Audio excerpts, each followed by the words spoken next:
Thank you very much, Congressman Hoyer. Leon, is that picture going to get on the nightly news tonight? Because the camera seems to have gone. I don't know, did it leave? It got Leon here and then it split. That's, thank you very much, Congressman Hoyer, for that incredibly kind introduction. You went way overboard. I recorded the entire thing.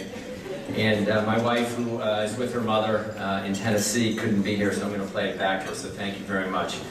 I don't think anybody's ever said such nice things about me in my life, so thank you. I come from a big Irish Catholic family. We're very competitive. And I was really honored to get the call from Rex a couple of months ago. And one of the first things I did when I hung up was call up my older brother Bobby to say, hey Bobby, guess what? I just got this big award from Rex Smith. Called me up. This is an incredible organization. Bobby's the one right in the middle there, kind of ugly, right in the middle there. Not the big one, that's Anthony.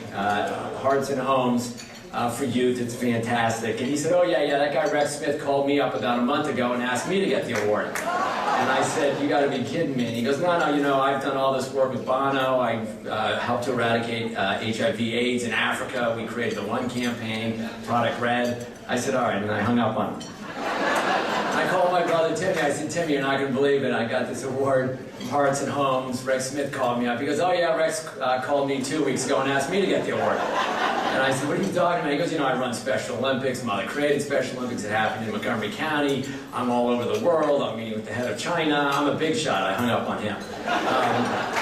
So then I called up my sister Maria. I said, Maria, I think Bobby and Timmy are lying to me. They said that this Rex Smith, who I've known for 20 years, called up and asked them to get this award that I got. And Maria went quiet and said, I have a message here to call Rex Smith back. So Rex, I don't know whether I was number 4 or number 5, but thanks a million for asking me to come here tonight.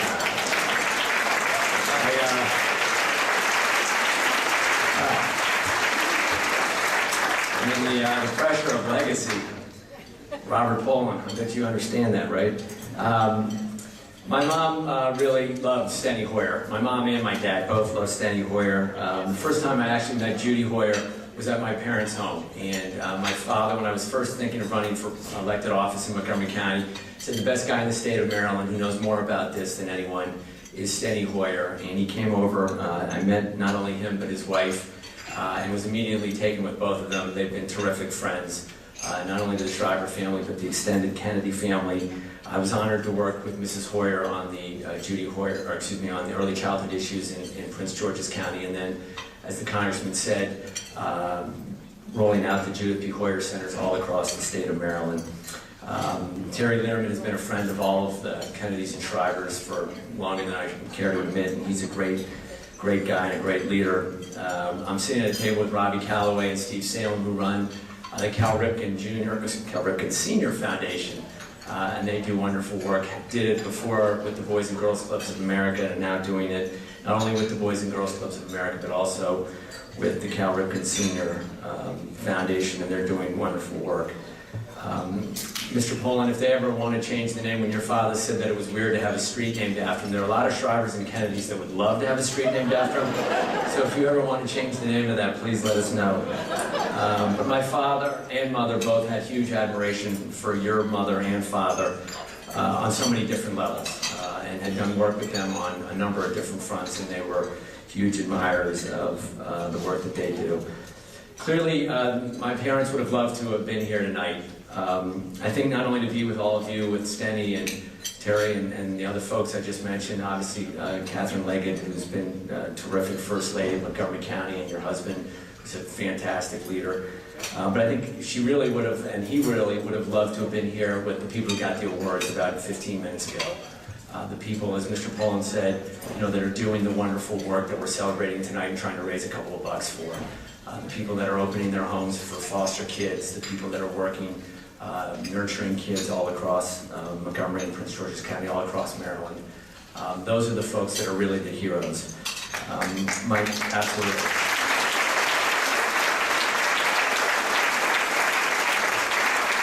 You know, the Congressman mentioned the child poverty rates in this country, and although I hate to do this, I'm going to correct you just a little bit, Congressman. Child poverty rates now in this country are 22.7%. And in rural America with Save the Children, it's over 30, and in some cases close to 40 or 50%. That means that 1 in 4 kids in this country are living in poverty.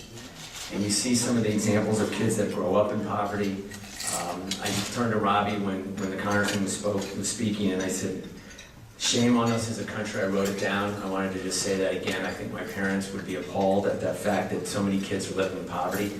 The senior poverty rate in 1965, when my dad started the war on poverty, was the same as it is for kids, 25%. Today, the senior poverty rate is at 9%. Kids are almost back at 25%. We can, if we really care about kids' issues and we really care about children, we can lower the kid poverty rate in this country. It takes a national commitment, it takes supporting leadership like Steny Hoyer, and it takes standing up and fighting for kids, fighting for more resources for organizations like Hearts and Homes, standing up and pushing back against political leadership that says they care about kids and then doesn't invest in them. I think my father and mother would both challenge us to do that, to stand up for kids and to have a stronger voice in the arena. I grew up in Rockville, just a couple miles away, and every night at dinner, my mom would say, what have you done today to help people? And I hope a little bit today that we've raised some money, that by coming together, we've helped kids that we saw in the video and others here, that we've put a spotlight on the needs that this population has.